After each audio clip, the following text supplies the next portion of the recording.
E aí, já quebramos um mito aqui do TDAH, que a gente até falou no último podcast, que pessoas com TDAH normalmente têm muita dificuldade com exatas, com número, né? Tem e você bastante. vem aqui mostrar que não é sempre assim.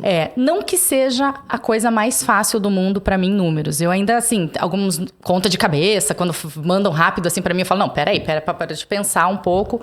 Mas os números, eles, desde pequena, algo que eu me identifiquei, que eu gostava de fazer, os exercícios. Eram as primeiras tarefas que eu fazia, eram as de matemática. Eu fazia no carro, indo para casa. Eu não esperava nem chegar em casa. Olha Era uma coisa só. que me chamou a atenção. E, coincidentemente, depois que eu fui trabalhar, eu acabei indo para esse lado também, assim. Legal. Eu nem sabia que queria mexer com números, mas fui para esse lado também. Legal. Vamos começar, então, Paula, falando da Paula criança, né? Você recebeu o diagnóstico tardio, certo? Mas vamos, antes de falar lá do seu diagnóstico, como é que era a Paula criança? Como é que foi sua infância? Olha, então eu sou a filha mais velha, tenho uma irmã mais nova, 2 anos e meio mais nova que eu. Eu morei em várias cidades quando eu era criança. Nunca fui uma criança muito agitada, que geralmente as crianças com TDAH, elas são crianças agitadas, que levanta, que senta, que isso, que aquilo. Eu não era. Tanto que quando eu recebi o diagnóstico, assim, Oi? Então, assim, nunca fui agitada. Eu sempre fui uma criança...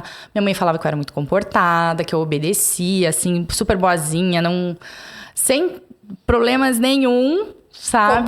Comportamentais, assim. Não que uma pessoa com TDAH seja um problema, mas sempre assim, nunca chamou a atenção da minha mãe em nada. Tanto que o TDAH, quando eu falei pra minha mãe e pro meu pai, eles... Nossa... Mas depois tudo foi fazendo sentido para eles também, né? Porque o TDAH, quando eu recebi o diagnóstico, já entrando um pouquinho, a primeira pergunta que eu fiz, foi minha psicóloga que deu o diagnóstico, eu falei assim para ela, onde está o meu H? Ela falou, o H está dentro da sua cabeça. Ele não é físico, né? Então, o H é de hiperatividade. Hiperatividade. E depois, quando eu fui me aprofundar, tudo fez sentido a partir do momento em que eu fui pra escola, que foi onde eu comecei a ter mais dificuldades. Mas até então, assim, eu achava que eu era uma aluna normal, tava tudo bem. Entendi. E na escola você apresentava na infância dificuldades? Apresentava, assim, ó. Eu era uma aluna sempre mediana. Tanto escola, quanto ensino fundamental, quanto faculdade. Eu era aluna 7, 8, tinha os meus 10, tinha os meus 5, mas eu era bem mediana. Eu era uma aluna que tinha que estudar bastante. Principalmente história, geografia, que você tem que ler bastante, português. Português até que eu gostava, mas assim, eu tinha que ler, estudar, fazer resumo. E não adiantava estudar um dia antes. Eu tinha que estar estudando 3, 4 dias antes. Eu tinha que prestar muita atenção na aula. E interessante que o prestar atenção na aula, para mim, eu não podia estar olhando pro professor. Senão a minha cabeça viajava. Meus cadernos, eles são todos riscadinhos, assim, ao lado, porque eu tinha que estar olhando para baixo, fazendo algum desenho para minha cabeça tá também... Eu tinha que estar fazendo outra coisa. Cara, a Bia tem isso. Ela desenha na aula. Desenho. Aí eu vou prestando atenção. Agora, olhar pro professor, ficar... Claro, você olhava o quadro, mas ficar ali olhando, não dava. Não dava, porque você começava a pensar em outras coisas. Então, eu ficava riscando para eu focar no risco e escutar o que o professor estava falando.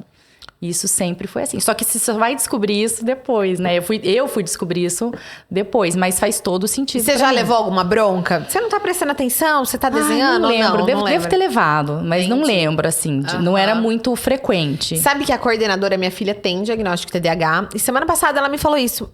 Você falando agora me veio. Ela falou assim, a gente até tá deixando ela desenhar no meio da aula, porque a gente já percebeu que pra ela é importante desenhar. E aí eu fiquei pensando, falei, nossa, mas desenhar no meio da aula, né? Mas é isso. E ela às vezes me traz esse relato. Olha que legal, eu achei uma evolução, né? Uma evolução, escola. Uma evolução, Porque né? jamais, né? Jamais deixaria você desenhar você tem que estar olhando o professor tá falando, né? Achei legal. E a Bia precisa disso.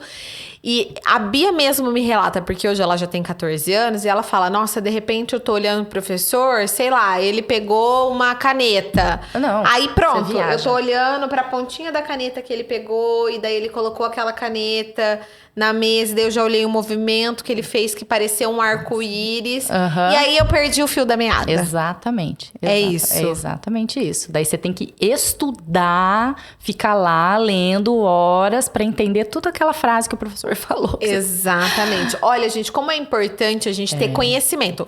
Conhecimento salva, informação salva, Com certeza, né? com certeza. Porque sabendo, a gente consegue lidar melhor com essas situações. Como a professora da Bia. Com esse conhecimento que ela tem, ela sabe, né? Se eu tivesse também, talvez a minha mãe teria... A minha mãe relata, ela veio me pedir desculpas depois. Ela falou, olha, filha, quantas vezes eu joguei caderno seu, porque ela ia tomar o meu ponto... E eu não tinha decorado, eu já tinha fazia o dia inteiro que eu tava estudando, e daí ela ia tomar meu ponto, aquilo não vinha assim. Ela teve vez que ela rasgou o resumo, depois ela foi fazer de novo. Sim, Então ela falou: se eu soubesse, eu teria agido de outra forma. E vou falar, você sabe que a sua mãe, você falando isso da sua mãe, eu às vezes também, mesmo sabendo, cara, às vezes eu perco a paciência. Então, assim, eu já entendi. É que, cara, não sou eu que tenho que estudar com a Bia, entendeu? Então, assim, graças a Deus, eu tenho essa possibilidade, né? Todo pai e mãe que tem a possibilidade de ter um professor pra ajudá-la. Mas hoje, a gente tem uma professora que consegue ajudar. Ela legal. rende muito mais. Ela é muito mais feliz. Eu não fico ali tendo que tomar e aí, sabe? Quando eu falo, Bia, mas tá aqui, ó. Sabe? E aí, então, assim, é só em último caso que eu sou professora da Bia. Porque eu já entendi que não dá certo. E pode ter certeza que se uma das minhas filhas vier, né? Eu até suspeito de uma que tenha, mas eu acho que eu ainda vou perder a paciência também, mesmo, sabe? Então eu vou ter mesmo tendo e sabendo, não é fácil, vou saber lidar né? melhor, mas